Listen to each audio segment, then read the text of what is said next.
ඉතින් සුබ දවසක්. ඊයේ මම වීඩියෝ එකක් අප්ලෝඩ් කරා මගේ YouTube එකට.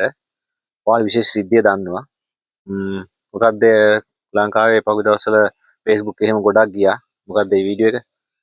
පොලිසියෙන් ගිහිල්ලා ගෙදරකට පැනලා ගහලා තමන්ගේ අතින් අයිස් මත්ද්‍රව්‍ය දාලා අත්අඩංගුවට ගැනීම සම්බන්ධයෙන්.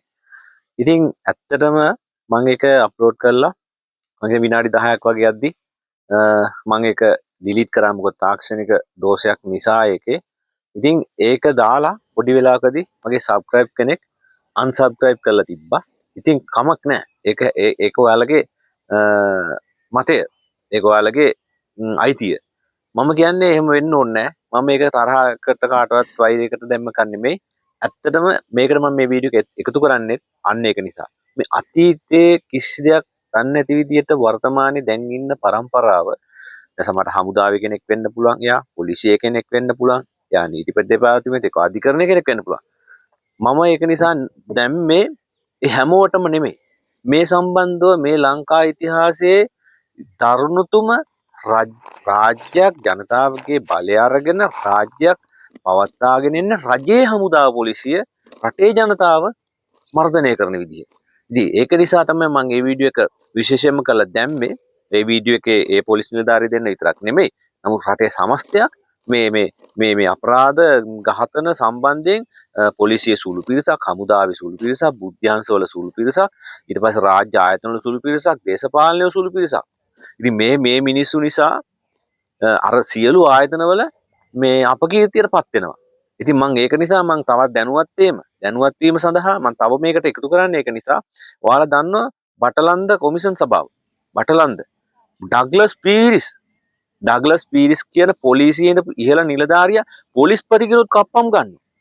ඔය ප්‍රාකල්ලි වගේ හදාගෙන ඒ කාලේ බටලන්ද වදකාගාර බටලන්ද කියන්නේ එක වදකාගාරයක් ප්‍රධාන වදකාගාරය ලංකාවේ හැමතැනම වදකාගාර පවත්වාගෙන තමන්ට තරහ මිනිහා තමන්ගේ සල්ලි වලට කප්පම් ගන්න මිනී මරපු පොලිසියේ ඉඳපු කට්ටිය.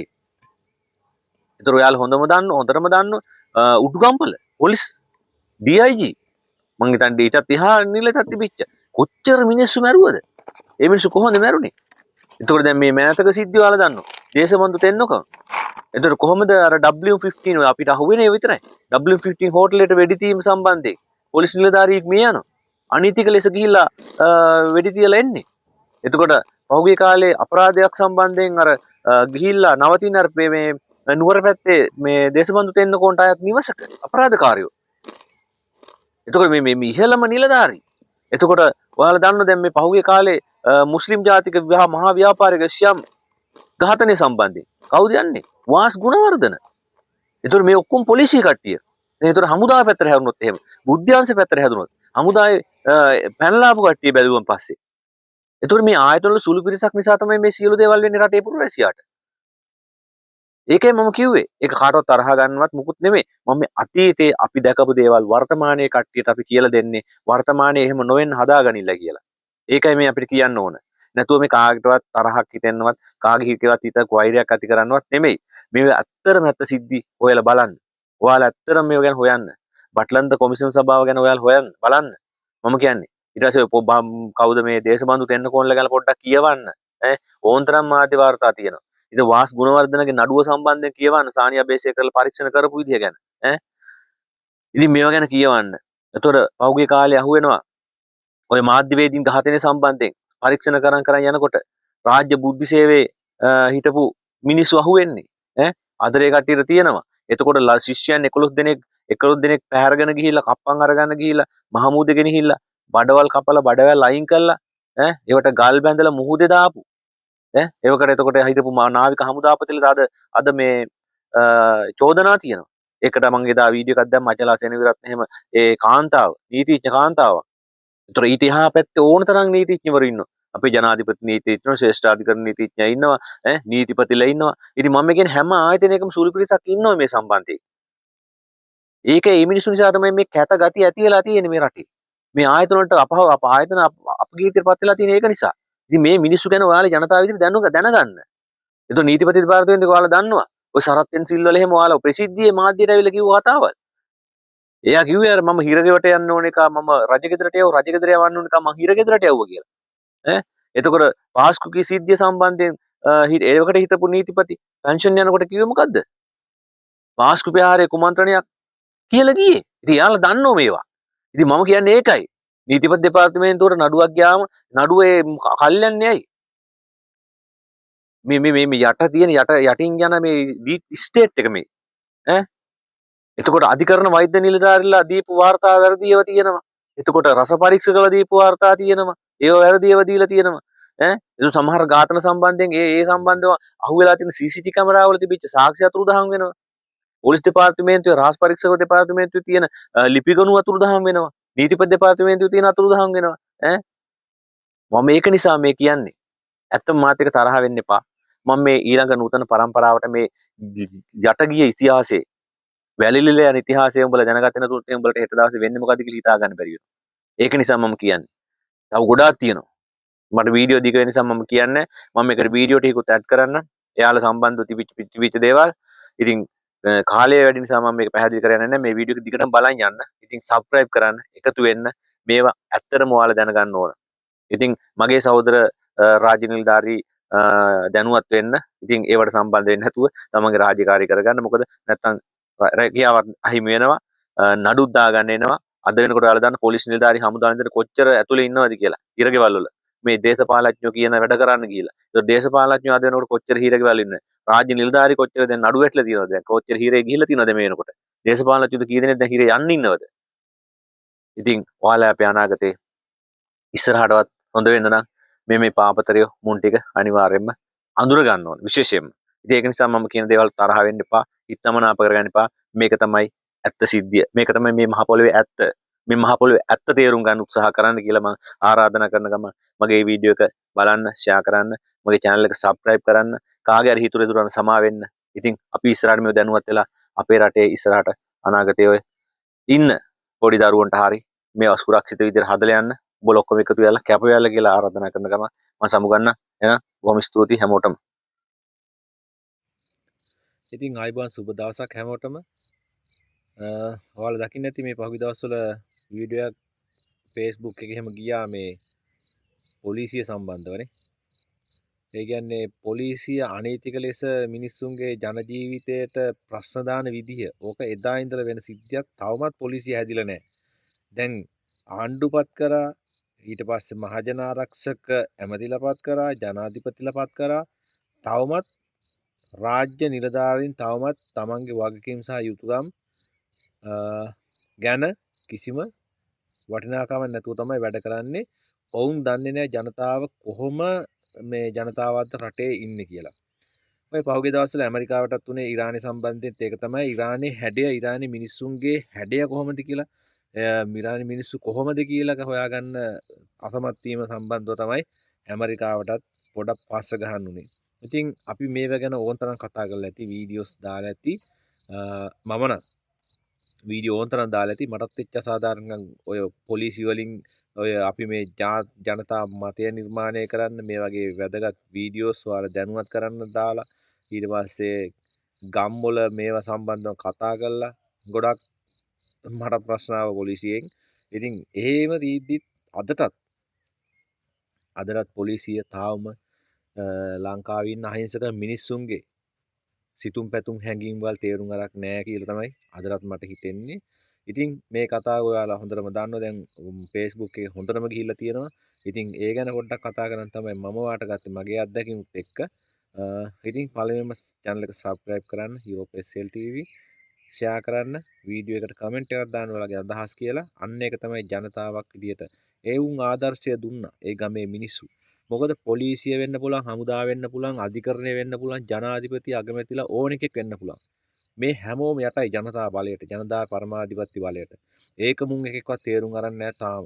එදා ගෝඨාභය රාජපක්ෂ තේරුම් ගත්තෙත් නැහැ, මහින්ද රාජපක්ෂලා තේරුම්නෙත් නැහැ. අරගලේ කළා ගුහාවල් වලින් රටින් පන්නනකම් මේ මිනිස්සු දැනගත්තේ නැහැ ජනතාවගේ පරමාධිපති බලය. එක ගල් කැටයක්වත් ගන්න නැතුව 1971 අරගල කරපු මිනිස්සු මරලා දැම්මා. 89ත් මරලා දැම්මා. මම මේ දන්න අතීතය කියන්නේ. හැබැයි මේ සැරේ ජනතා අරගලේ පටන් ගත්තේ ඔයාලා දැකින්න ඇති හොඳටම ගල් කැටයක්වත් ගන්න නැතුව ජනතා හඬ විතරයි කරේ. ඒකටත් පහර දුන්න ගෝල්පේස් එකට එල්මයි නමය. මුන් ඒ තේරුම් ගත්තෙත් නෑ.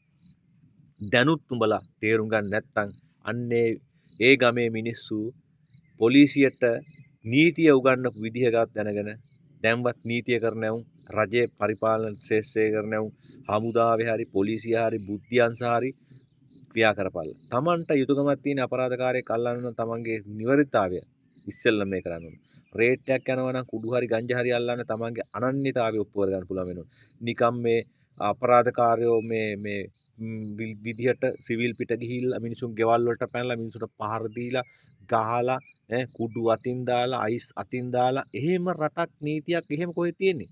නීතිය කරන උන් හරියට දැන් අපි කීමටත් අහලා තියෙන පොලිසිය කියන්නේ මේ පොතයි පෑනේ අස්සම් කරලා ඇතුළට දාපු මිනිස්සු. අදත් හිරගෙවල් ලෝන් තරම් ඇති නිර්දෝෂී මිනිස්සු. මම දකින විදිහට බන්ධනාගාරය සහ පොලිසිය තමයි අපරාධකාරයෝ හදන්නේ. අහිංසක මිනිස්සු අපරාධකාරයෝ කරන්නේ අන්නේ ආයතන දෙක. තාමත් දූෂිතයි. පොලිස්පතිලා මොනව කරනවද දන්නේ නැහැ. මහජන ආරක්ෂක ලේකම්ලා ඊට පස්සේ සාමය වාර ඉන්නෝ. මුන් මොකද්ද කරන්නේ? දැන් අදත් මම දැක වටකල කියන කතාව. මුන් සිවිල් පිට ගිහිල්ලා මිනිසුන්ගේ ගෙවල් වලට පැනලා පොළු වලින් ගහලා අතින් කුඩු අයිස් දාලා මිනිස්සු අරන් ගිහලා හිරේට දාන ලයින් එක එන්නෝ නම් ජනතාවට සිද්ධ වෙනවා උන්ට නීතිය උගන්වන්න. උන් දැනගන්න ඕනේ ජනතාව දැන් අවදියෙන් ඉන්නේ. බුද්ධිමත් ජනතාවක් දැන් ඉන්නේ.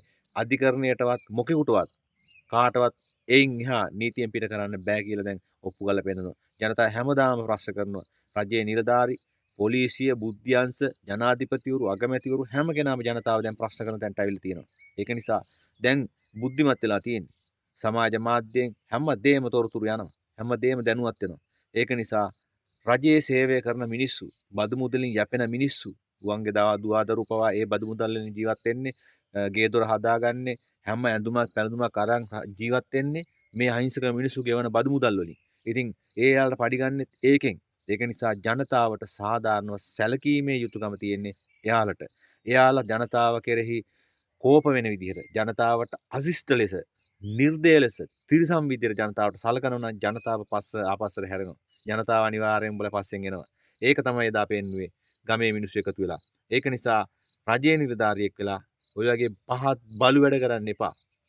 ඒවා අපිටත් කරලා තියෙනවා. අපිටත් නිර්දෝෂී විදිහට ගිහිල්ලා අපිටත් නඩු දාන්න හදලා තියෙනවා. ඒක නිසා මම මේ අත්දැකීමත් එක්ක කියන්නේ ජනතාව දැන් බුද්ධිමත්. ඒක නිසා ඔයාලා බුද්ධිමත්ව නීතිගරුකව නීතිය ක්‍රියාත්මක කරන්න අනීතික ලෙස හැසිරලා ජනතාවගෙන් ගුටිපැට කාලා තමන්ගේ ජොබ් එකක් නැති කරගෙන තමන්ගේ ආත්මෙත් නැති කරගෙන තමන්ගේ හෙට දුවදරුවන්ටත් අපහාසයක් වෙන විදියට රාජ්‍ය නිලධාරී හැසිරීමෙන් වළකින්න කියලා මම මේ විශේෂ වීඩියෝ එකකින් ඉල්ලන්නේ. මගේ සහෝදර රාජ්‍ය නිලධාරී ඉන්නවා. මගේ යාළුවන්ගේ හිතවත්තුන්ගේ රාජ්‍ය නිලධාරී අයියලා මල්ලලා ඉන්නවා. ඊට පස්සේ අපේ ගොඩාක් රාජ්‍ය නිලධාරී ඉන්නේ අපේ සහෝදරවරු. ඉතින් හොඳට මතක තියාගන්න. ඔයාගේ නීතිය හරියට කරන්න. වංචා ලෙස අනීතිකව මිනිස්සුන්ට ඔයගේ සලකන්න ගියත් අනිවාර්යෙන්ම ඔයාලට වෙන්නේ හෙට දවසේ ඕක තමයි. ගමේ පොලිස් නිලධාරියෙක් ඉන්නවා නම් හරියට රාජකාරී කරන්නේ නැත්නම් ගමේ ඉන්න දෙන්නේ නැහැ පොලිස් කාර්යවලට. ඒ වගේම තමයි අනිත් රාජ්‍ය නිලධාරීත්. රජයේ කළ යුතු වැඩ ටික රෙගුලාසි ටික දීලා තියෙනවා නම් ඒක නීති අනුකූල කරන්න අනීතික ලෙස මිනිසුන්ට හිරිහැර කිරීමෙන් වළකින්න කියලා මේ වීඩියෝ එකෙන් ඉල්ලන ගමන් මගේ channel එක subscribe කරන්න. දැන් ජනතාව බුද්ධිමත් පොලිසියටවත් හමුදාවටවත් කාටවත් අනීතික ලෙස මහ ජනතාවට හිංසාකාරී පීඩාකාරී ලෙස හැසිරුණොත් ජනතාව දෙන උත්තරේ තමයි ඔන්න ඕක. හොඳට මතක තියාගන්න එක රාජ්‍ය නිලධාරි සහ දේශපාලඥයෝ සහ හැම කෙනාම. මොකද 2,25,00,000ක් මිනිස්සු රටේ ඉන්නවා. ඒ මිනිස්සු නැගිට්ටොත් ඔය හැම එකටම යන්න වෙන්නේ යන්න වෙන විදිහ දන්නෝනේ.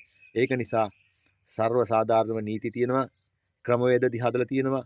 අන්නේ විදිහට ජනතාවත් එක්ක ගනුදෙනු කරන්න, සිවිල් සමාජයත් එක්ක ගනුදෙනු කරන්න කියලා හැමගෙනම ඉල්ලන ගම මගේ channel එක subscribe කරන්න. ගිහිල්ලා එන්න සුබ දවසක්. sorry. රාජ්‍ය නිලධාරි හොඳට මතක තියාගන්න. ඔයාලට ගුටි බැට පූජා හම්බෙන කාලේ ඉතා ළඟයි. ඔය පේනවනේ. තමන්ගේ රාජකාරී හරියට කරන්න. අපරාධකාරයෝ අල්ලන්න ප්‍රශ්නයක් නැහැ. විමර්ශන කරන්න. ඒවට බාධා කරන්න නැහැ. හැබැයි නිර්දෝෂී ලෙස අනීතික ලෙස මේ වගේ තුප්පහි වැඩ කරනවා නම් ඒ රාජ්‍ය නිලධාරී වෙන්න බෑ. උන් ඇවිල්ලා කෙලින්ම අපරාධකාරයෝ උන්ට අවශ්‍ය නීතිමය නඩුවම් උන්ට රජෙන් දෙන්න ඕන. එහෙනම් ගිහිල්ලා සුබ දවසක් හැමෝටම.